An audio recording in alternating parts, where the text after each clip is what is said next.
what's number one for you? It's edge rusher for me. I think that's logical, but when you're putting on your Howie Roseman cap, you got three first round picks. What are you focused on? Well, the one main thing I'm focused on is linebacker, and specifically a guy who's like a hybrid that can fit into Jonathan Gannon's scheme. Because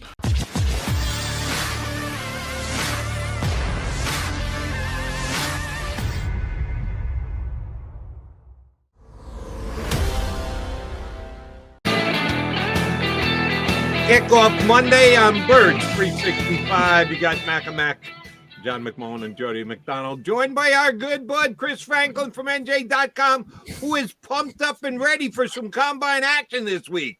Am I overstating things, Mr. Franklin?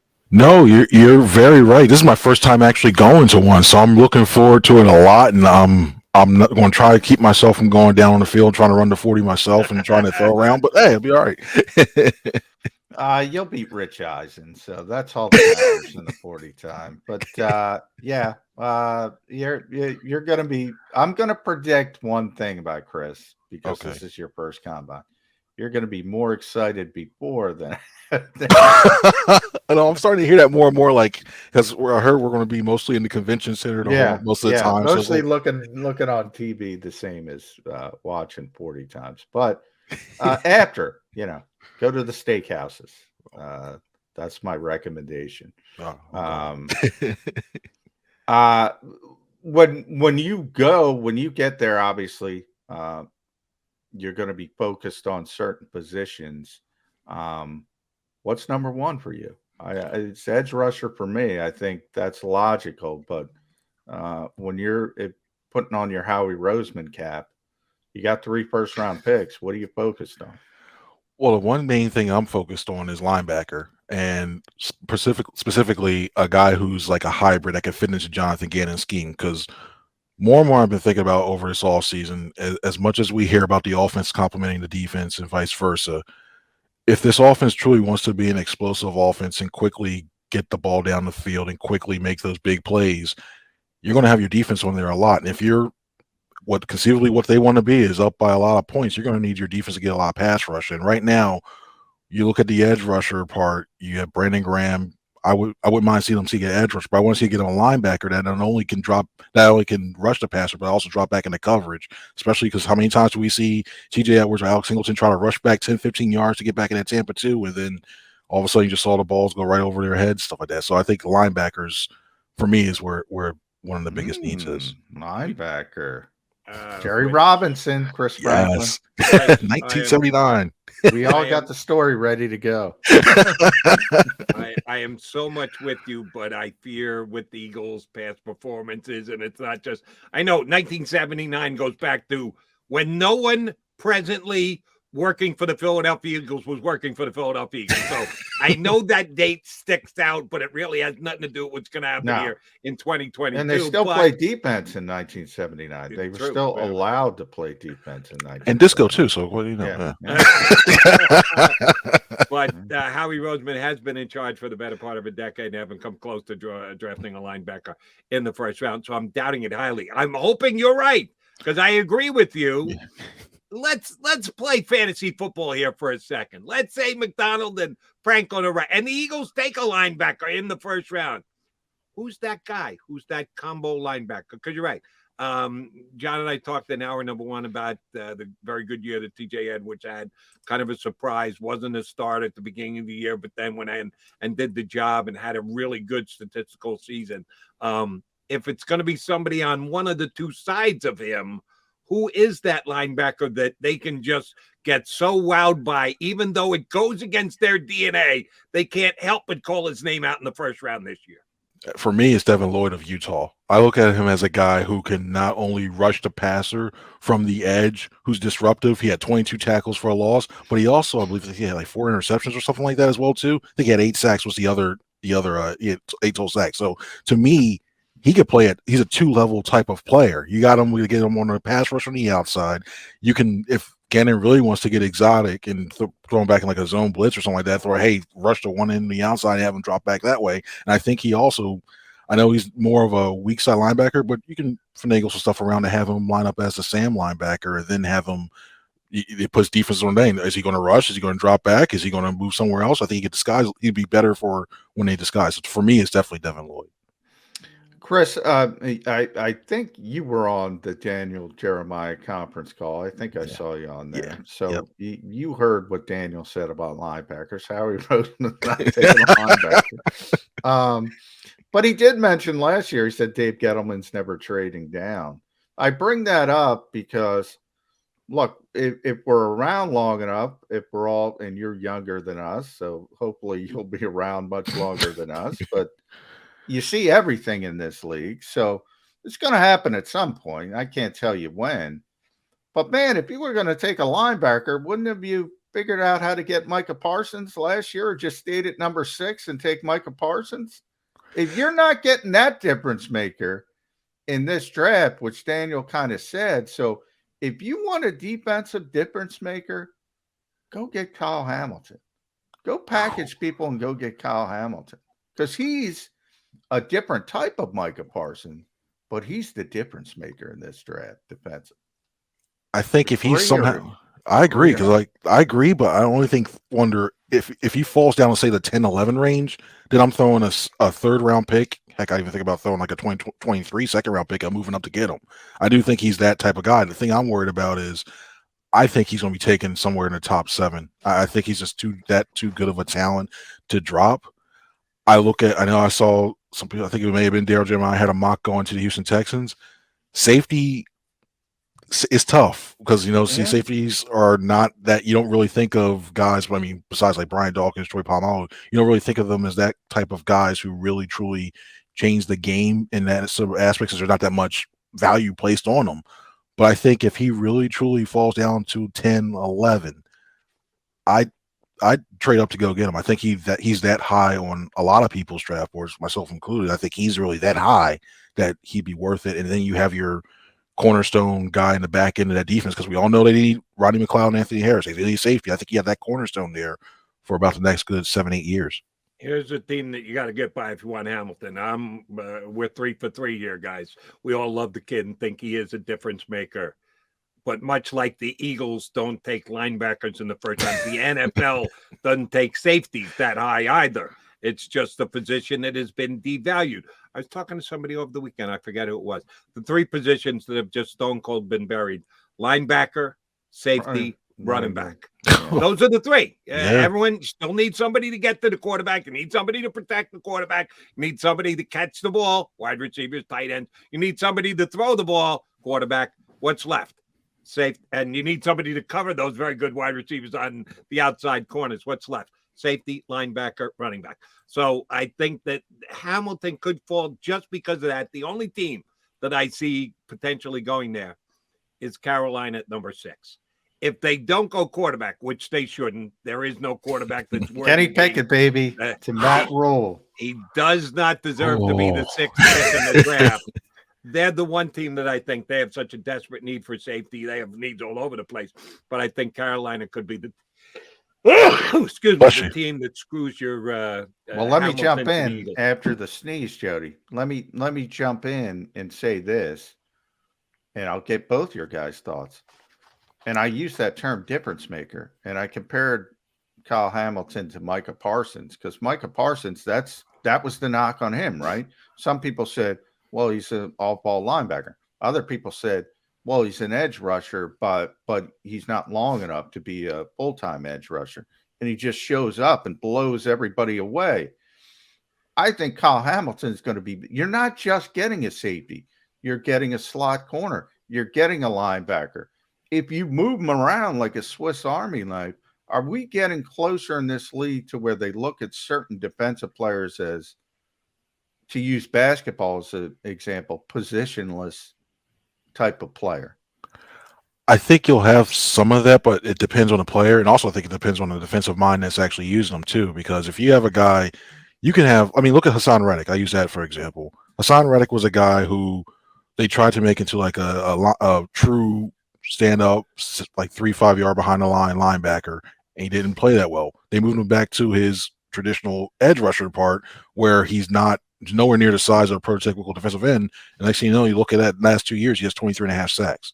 So you can have, there is some truth to that, to position this part, but I start to wonder a little bit where I think you still need the mindset of mentality. Hey, you know what, this guy, if he's a little slower out of his first break, put him back to safety. If he's got the ability, man, I'm saying, hey, you know what, you're not going to get past me. You're not going to go get that outside edge around me, something like that for a cornerback. I think that's where you go with that one. But I think there's some movement to what you were saying, dude.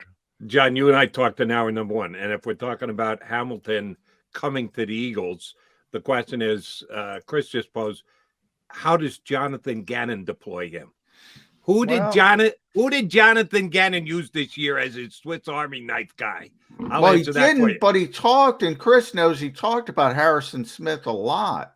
He talked about Harrison Smith and wanting that type of player. And that's where it piques my interest to see if he gets somebody who could be that versatile. And I think Hamilton could be even more versatile because I think he could play linebacker as well, although Harrison Smith played linebacker in college. That's the type of player he's looking for. So that's what kind of the breadcrumbs lead me towards college. Now, I don't think they can get up to a position to get him.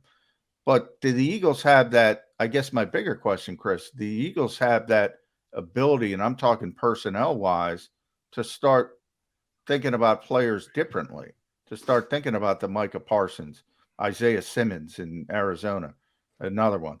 And I think Kyle Hamilton is that type of player. He can play so many different spots. Why are we just pigeonholing him as strong safety?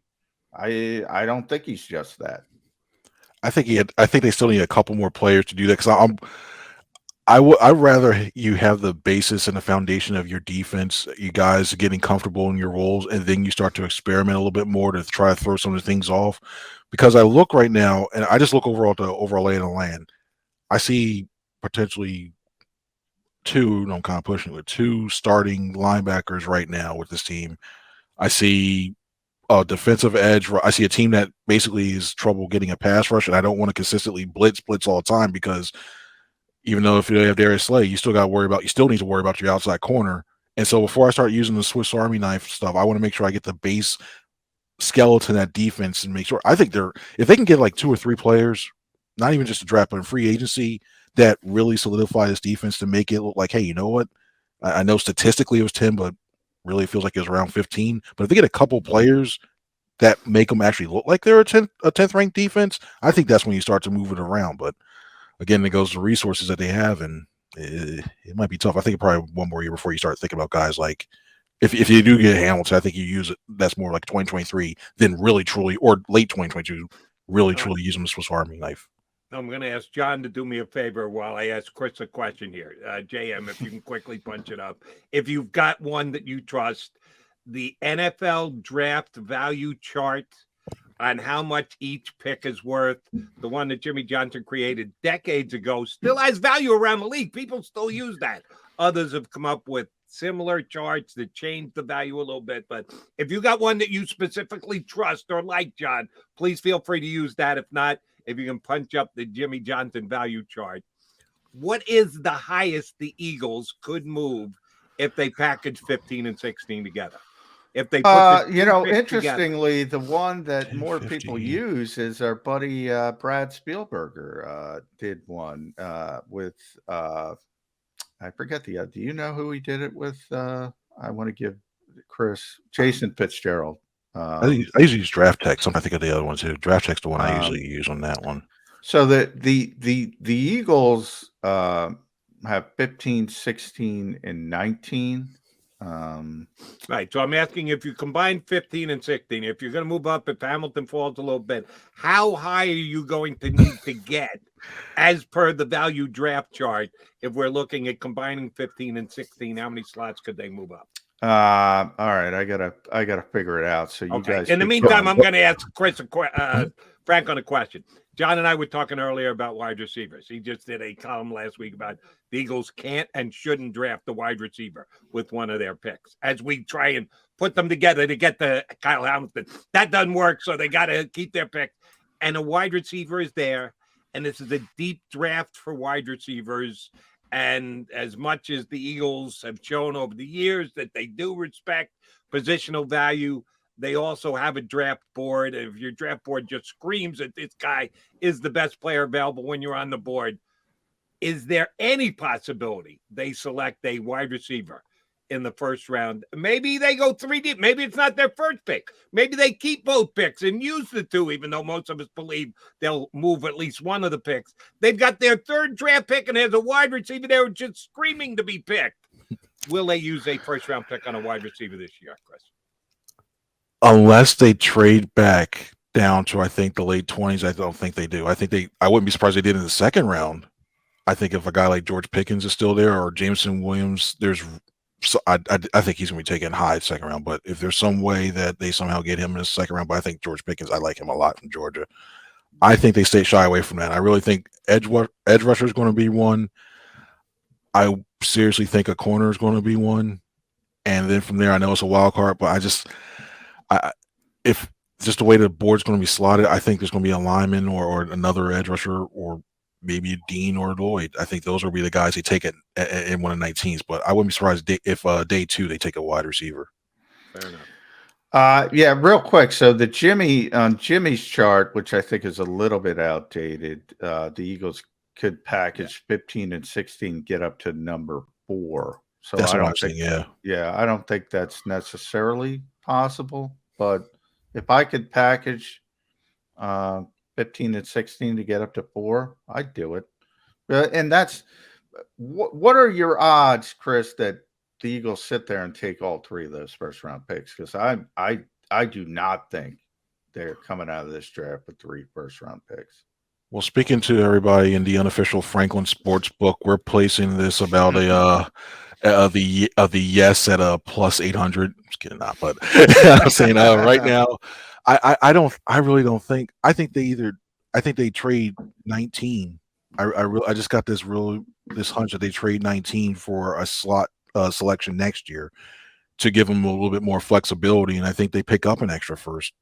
They pick up a first hour. I think they pick up another 2nd too, because also when you look at, I know that the cap is fluid and everybody goes, oh, well, the cap's basically figured because we've seen the way they maneuver around, but paying 3 first-round draft picks, especially if they all work out, that's a tough thing to do. Yeah. I mean, granted, people say, oh, well, if you get a championship or you success with them, yeah, you do it, but that's a very tough thing to do, 3 first-round picks. So I think they move one of those, and maybe to a team 19, to a team that's once one of those quarterbacks that are still on the board. As do I, but I think here's the most likely scenario, and this is the least sexy of them, so people are avoid speculating on them. If you got to pick high, you drop down, you still stay in the first round. Let's say who's sitting at number, I just happen to have the draft order in front of me. Tampa is sitting at number 27, coming off winning a Super Bowl, then getting picked off.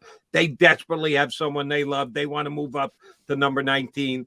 You trade down from 19 to 27. That's 8 draft slots. You add another 3rd round pick, or you add a 3rd and a 7th or something like that.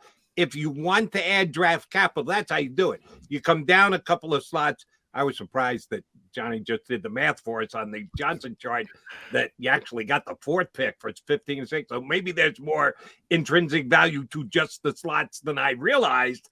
But you can do well just by dropping down, which means you're still taking 3 first-round picks. Whenever we ask the question, what's the chance the Eagles are going to use all 3 of these picks? Well, at their individual slots, I'm with you, almost nil. Could they trade back and add another pick if that's what they want to do, so that Howie can do what he does best, which is play the maneuver game on draft day? I think that's a real possibility for the Eagles here. I really do. It's funny you mentioned today because I could see them being a trade partner with the Eagles, especially with it depends on what happens with Chris Godwin. We all know what happened with Antonio Brown, so he's still dancing somewhere else. But I don't think he's going to. Basically, they could be in the market for another wide receiver. And given around that area where you'll have Drake London, where you have a couple other guys, Traylon Burks, guys like that, I could potentially see them doing that. And basically, in essence, if you think Tampa Bay is going to be what they are, which would probably be a decent team still because they pieces, you think it's going to be in a late first round next year. But that couple where the Eagles pick, they can still maneuver around and trade it for some whatever needs they have. I don't know. The Bucks, man, they're in trouble. Ali Marpet Yeah, retiring. whew, that was That shock. was out of nowhere. And Ryan Jensen is a free agent. Alex Kapp is a free agent. The Bucks are in some trouble, and I don't know if they can afford to give up. So I keep, and I shouldn't. The Hamilton stuff is pie in the sky, but what isn't pie in the sky is edge rusher. And if you look at Daniel's draft, Daniel Jeremiah, he's got edge rushers coming off the board quick. Yeah. And we know Hutchinson's coming off quick. We know that. We know Thibodeau, even if he falls, he's not falling out of the top 10. And then you got Daniel saying Trevon Walker after this week in Indy is going to be a top 10 player. And Jermaine Johnson's going to be a top 15 player. So all of a sudden, if you're the Eagles sitting at 15 and you want an edge rusher, do you want to wait for David Ojabo, George Karlaftis, or do you want to go up and get one of those top 4 guys? That, to me, could be more interesting because that would be doable to get up, late 9, 10, 11, somewhere in that range if you really, really have a player targeted. I really think Johnson falls too, and you know what? It brings up something I'll go to that second. But I really think I'm okay with Ojabo. Karafidis, I have my questions about him a little bit more. I wonder about his consistency when he does his pass rush, looking at a couple of things. But I think Ojabo. I think seeing now, granted, he was aided by Hutchinson on the other side, so can't discount that because we have that. You have a lot more one-on-ones and check the slide his way, but I think Johnson's going to be there. And what sets it up is the Eagles with 15 and 16. Do they start to play around with this a little bit more, trying to save just a little bit money, going, well, let's get a position that doesn't cost as much up into this slot, and then eventually when they do that, it's going to be funny to see how they maneuver with these back-to-back picks or setting up for the long term. Like, oh, well, he's an average. We know he costs more, but let's put him down, make him the 16th, and just we got back-to-back picks. I can see them doing something funny like that. But I'm cool with Johnson and Ojabo, but Karafidis, if Karafidis is if even though Job is taken, Karafidis is on there, I'm looking elsewhere because I just can't see it with him. Yeah, someone told me on one of my spots that I think it was on the air, but it might have been off the air, so I apologize if that's the case. Eagles like Johnson a lot in Senior Bowl week. They really were impressed by him. He had a great week, and most of the writers wrote about how good he looked. But someone told me that, the Eagles were very enthused with his performance. So if you're looking for a little insight, it's where they're leaning. A lot can happen between now and the last. I'm just telling you, in late February, what could or should happen in April, a lot can change between now and then. But I think you are onto something with them leaning toward Johnson at this point. All right, here's a handicapping question for both you guys. And by the way, feel free to vote for yourselves, and you can control the process. Howie Roseman is scheduled to speak on Wednesday from the Combine, along with head coach Nick Sirianni. Which of the Eagle beat guys will ask the question? And Howie, how about your contract status? Ends at the end of the year, big guy. You said, have you signed? Will you sign? Are you talking about signing a contract extension with the Eagles? I'm not asking you, will this question get asked? Because I'm suggesting it will. Who's asking it? Franklin, is it going to be McMullen? McMullen, is it going to be Franklin? Well, it's not going to be me because I'm not going to be there. Oh, no Zoom on this. You can't. But I would be. No, you can't go Zoom on this. So, okay. I can't. All right, be Franklin. me. So you got a shot there. Is it going to be you? Yeah. Give us a preview. Is that your first question, Howie Roseman? Howie, have you signed past 2022? If it's not taken, yeah, because I want to ask, how do you feel? I wonder if feels he's under extra pressure, being that he has to hit on all these things. I think I'm going to beat on it because I'm still trying to get the quick draw, and he scrubs it a little bit. But I if I had to put my money on an actual beat writer, I think Jeff McClain might beat him to it.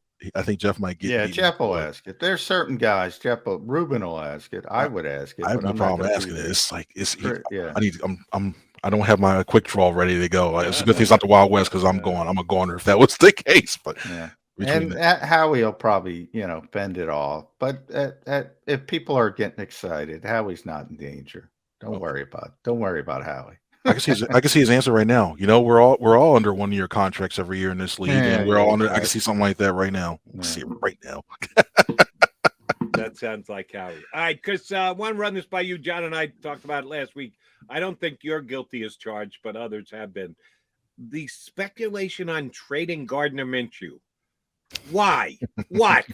What sense does it make? I don't get it, but several websites and the like have at least broached the possibility. There's no chance something like that's going to happen, is there?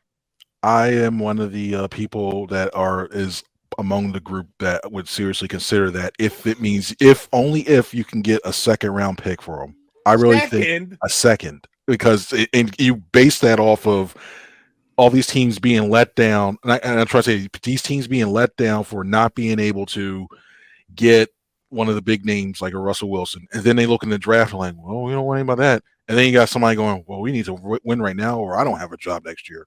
All right, who gives me the best job? And they're holding their nose, going, you know what? At least Minshew wins.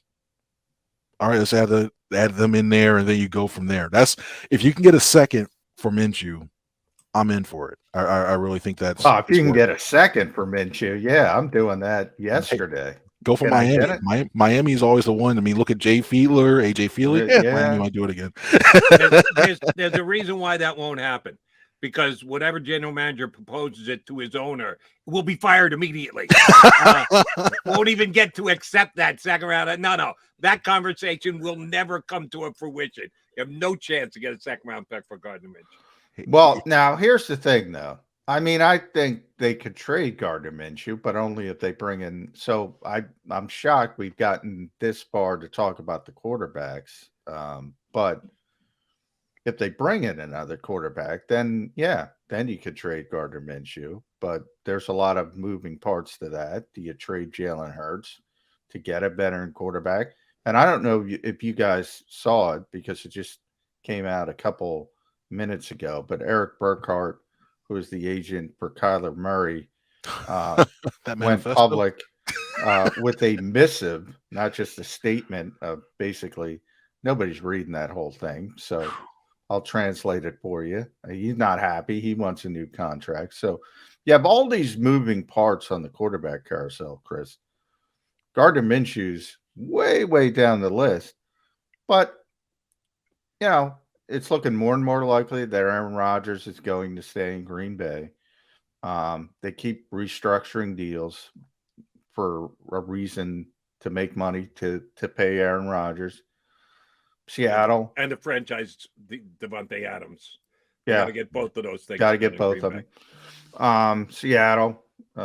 Everybody thinks Russell's going except Seattle. They don't want to trade him. And then you have the lesser sort of second level names, the Derek Carrs, the Kirk Cousins.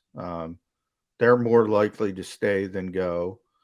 All of a sudden, nobody's available. You got all these quarterback openings. It's going to be one of the most interesting off seasons when it comes to quarterbacks in the history of the NFL.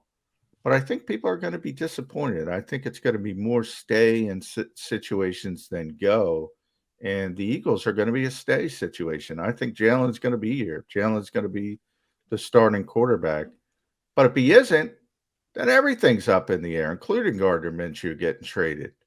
If he's the backup, why do you need Gardner Minshew as your third string quarterback? Right. And when I asked the question of Chris, he certainly understood I was asking. This is under the assumption that Hurts is the starter, he's the backup. Yeah, then if he's nothing else changes there, you've got one of the best backups in football. Why would you trade him?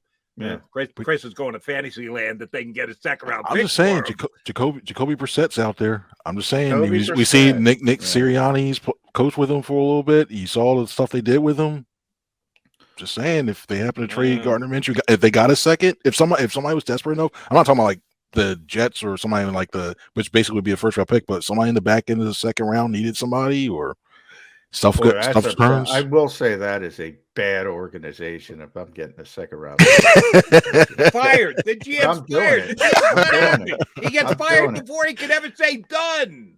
Hey, but here's the bigger question. And our friend Jimmy Kempsky wrote about this morning, so I'll give him a shout out. Jimmy. Russell Wilson, if he becomes available, 2 first round picks, a 3rd round pick, a player. Are you making that deal?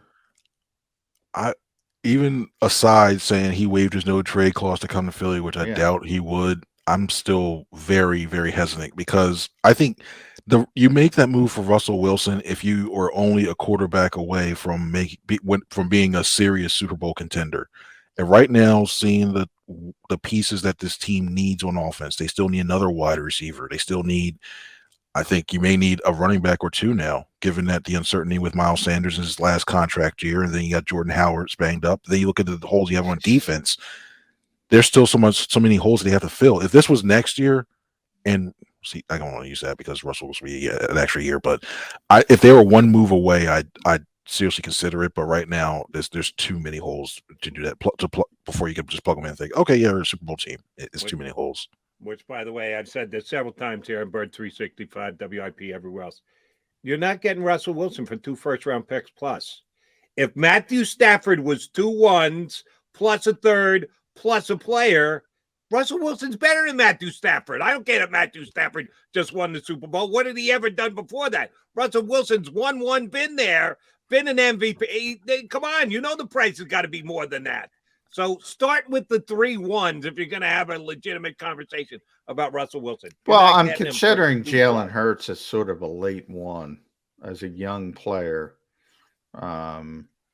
A young player who plays the game's most important. Who has more value, Jalen Hurts or Jared Goff? I think Jalen does now. I think at this moment, I think Jalen does than Jared Goff last year. Jared Goff was taking some hits, some significant hits. He went to the Super Bowl, didn't he? Yeah, but that's why everybody keeps hiring Sean McVay people, because he got to the Super Bowl with Jared Goff. That's why everybody wants to hire everybody who's ever said a word to Sean McVay, because he got Jared Goff to the Super Bowl. That's a heck of a thing on a resume. He's all like, "You got him there? Wow! All right, cool. All right, good." we're worried about what questions Chris Franklin's going to ask either Howie Roseman and or Nick Sirianni. The question is, will he sneak over to the Rams availability and ask McVay a question so that he can get an interview? Yeah, you should do that. Between that and I have there's a couple NFC East coaches I want to talk to, and maybe a couple Eagles coaches I want to talk to as well too. It's going to be a fun next couple days. Focus on McVay, and you'll be in the league. And that's what we're saying here. Chris, great stuff. Have a good time out in Indy. Read them at NJ.com all week long. You'll have all your Eagle coverage from Indianapolis. Thanks for coming on Birds 365 CF. Hey, always fun talking to you guys. Thank you, guys. Thanks, Chris. Chris Franklin for NJ.com here with us on Birds 365. All right, coming back. Going to put a bow on the show. Combine week here on Birds.